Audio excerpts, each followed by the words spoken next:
Topic Chairman, ladies and gentlemen.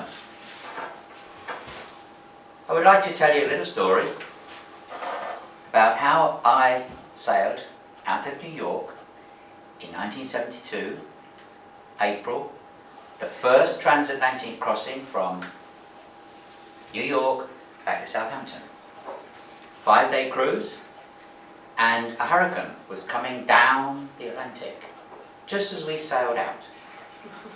And we were 24 hours out and it hit the ship. The captain put the nose into the storm. It was running flat out for 24 hours. We made no headway at all, except we did 600 miles sideways. He then decided to turn the ship around to try and get out of the storm and head for North Africa, which really wasn't where we wanted to go. And a big wave smacked him on the side and it tipped us over. We then righted ourselves and another wave hit us and it went over further. When the captain officially announced how far we'd gone over, it was 23 degrees. It was actually 33 degrees, and at 35 degrees we would have gone down. I just hope he put a mayday signal out to someone to come and rescue us. We got into Southampton 2 days late, but the good thing about that trip was Robert Wagner and Natalie Wood, who had parted but were joining back up on this cruise, they were on the same boat. And I had the honour of standing next to Robert Wagner skeet shooting off the side of the ship. But unfortunately, I had to buy my cartridges and he got his for free. So, in a way, I wouldn't have minded him going down, but not with me.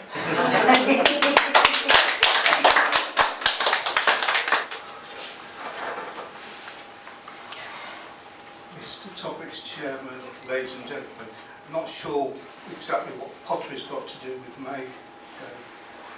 Well, it was the start of Josiah Wedgwood's company. Same day. Nice for it. Have you ever been to Stoke-on-Trent? Yeah. Have you done China in a day?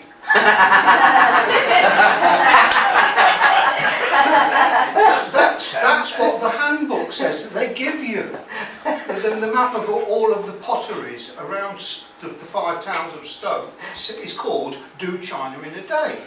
And I haven't been there for years and years, but it's brilliant. And for the ladies, if you fill your box in the top of the wardrobe with Christmas presents and spare birthday presents, just in case, it's a great place to go. And whether you want sort of porcelain soap dishes with a floral print on them for the bathroom, to give to somebody, or whether you want pudding basins with a blue stripe round, just blue and white bands. I can't remember what the pattern's called. Or whether you want something up market and you want some spode or some, I've forgotten the names. One was just a Christmas pattern. Spode and Royal Dalton. Port Merion is always slightly different. And if you've got plenty of money to spare, go to the the name's gone. I forgot. No. Very expensive. Always dark colours. Denby? No. Worcester? No. Anyway, if you buy the book, it's listed. All of these potteries and I've got a nice soup tureen. It's just plain white and it's fluted, but there's no pattern on it. It doesn't matter whether it's May Day or any other day. It's a great place for filling your Christmas stocking.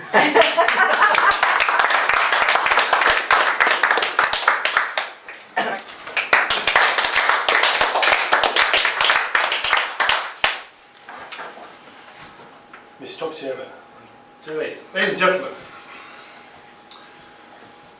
I've got a lot of it. Yeah? between here and here.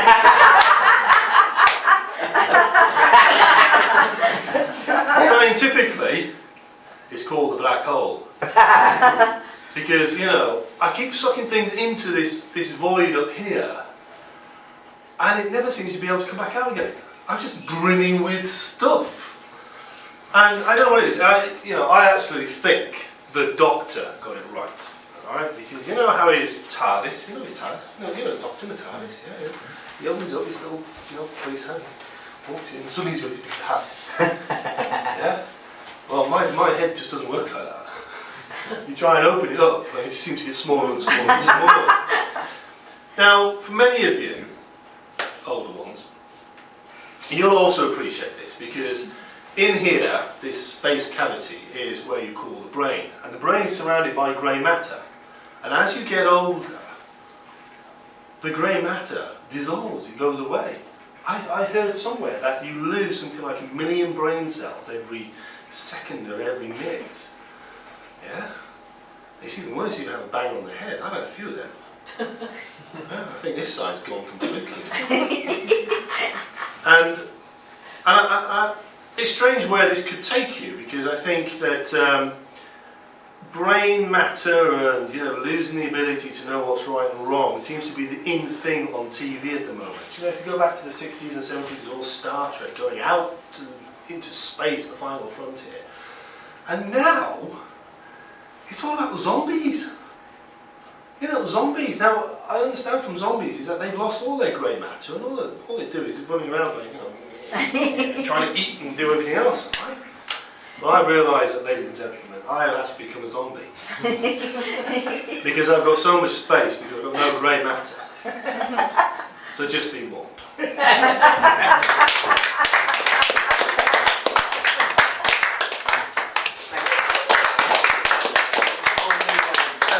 Have we got Tom or Jock? I'm just making some notes here. Who have we got, Tom?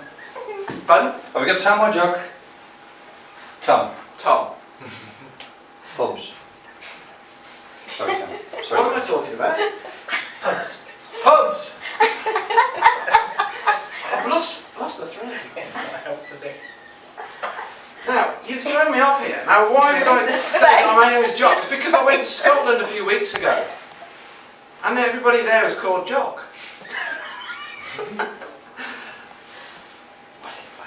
Well, pubs. I love pubs. And the reason I like pubs is because I know the modern phenomenon now is to go to coffee shops and meet and greet people and have meetings and stuff like that. But in my era, there was coffee shops, but they're usually pretty grotty. You used to go to the pub. And I used to nothing better than going to a pub, bunch of mates, stand around and set the world to right.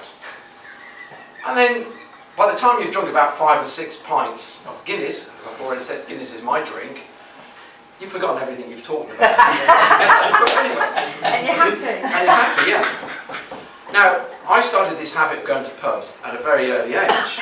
And at that particular time, I was living at home and I used to get pocket money. I used to get £5 a week. We are going back a long time. And it was quite a lot of money. And I was supposed to use this money for my dinner money at school. And I did.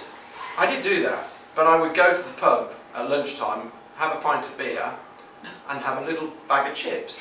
So I did get feed. I get food, but I also got beer. And then I would come back to my lessons afterwards, and I would fall asleep. Now my mother, then I would come home and do my studies, and then I would go out on the weekend and get absolutely bladdered. And I wasn't very good with beer, and I used to throw up all the time.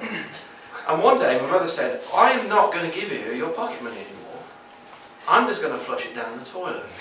Because there's no point, because that's all you do, you just go drinking and everything. So anyway, I was good, and then one day, we had a dog, and I came back one night very late. I'd forgotten my key. But I knew there was a ladder in the garden, so I went and got the ladder, and I knew the bathroom window was always open, so I thought, well, I'll get this ladder and I'll put it up with the bathroom then. But the ladder was near where the dog goes to the toilet. And I tried in some dog poo, went up the ladder, entered the bathroom and tried dog poop all the way in. And I got into bed with my shoes on. Because I was that drunk. I was not given my pocket money. And that's my little story.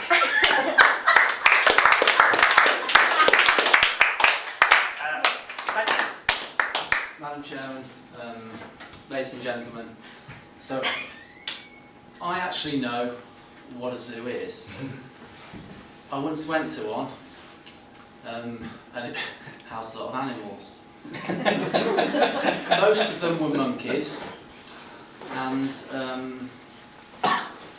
there was an enclosure for elephants and lions and tigers. I have no idea.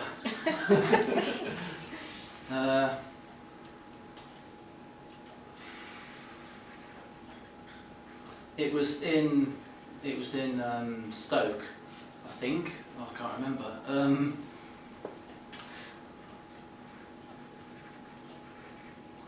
gonna have to leave it there. What's your favourite animal?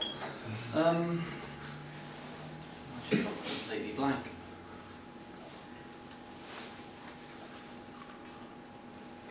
Make an animal noise or something.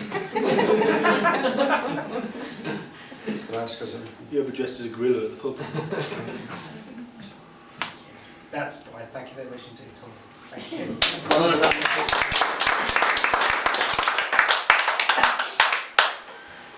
Right. Thank you, George. Thank you. Ladies and gentlemen. I'm not going to talk about buses, actually. I'm going to talk about older people, because this weekend my brother, who is 51, and my sister, who's 53, and I are going with my mum and dad, who are 81 and 83, and we're all going to Switzerland in a big family holiday. No young children. Wow. But we're taking, well actually no, that's why I wanted to say this. We're not really taking them, they're taking us, and they're in their 80s, and we're all going to Switzerland. Tenuous link to bus, we're going on a plane, and we might get a bus when we're in Switzerland, so that's coming. But it just made me think about age, because I looked at my mum and dad the other day, and I thought, my God, I ask you to come and do childcare for me sometimes. My dad came up to stay. I went away for a couple of days, came back, and there's a cat flap in the wall, and I sort of said, oh my God, my dad, you're 83, are you supposed to be doing these sort of things? And it just makes me think, do you ever kind of grow up from being the child? Because this weekend, I'm the youngest in the family, and my sister's the oldest, and she's always sort of done everything, and she's organised this weekend, booked the car and done everything, and it's just interesting. I mean, my parents are older, but as soon as we all go away in this family group, we all slot into our family positions again. I'm still the youngest one. I should probably be in the back of the car saying, are we nearly there yet? My sister will ask me if I need a wee. Do you ever, when you go, when you're in that dynamic, do you ever grow out of it again? Or do you, as a parent, will my parents ever stop sort of worrying about us? No. Will they ever if we're late down to breakfast one morning, will they tick us off like they used to? Do things ever really change? When people grow up, do we ever really change out of that dynamic? Well, I'll go away and I'll report back in 2 weeks' time whether you do actually get out of that dynamic. And as I said, we might actually go on a bus when we get to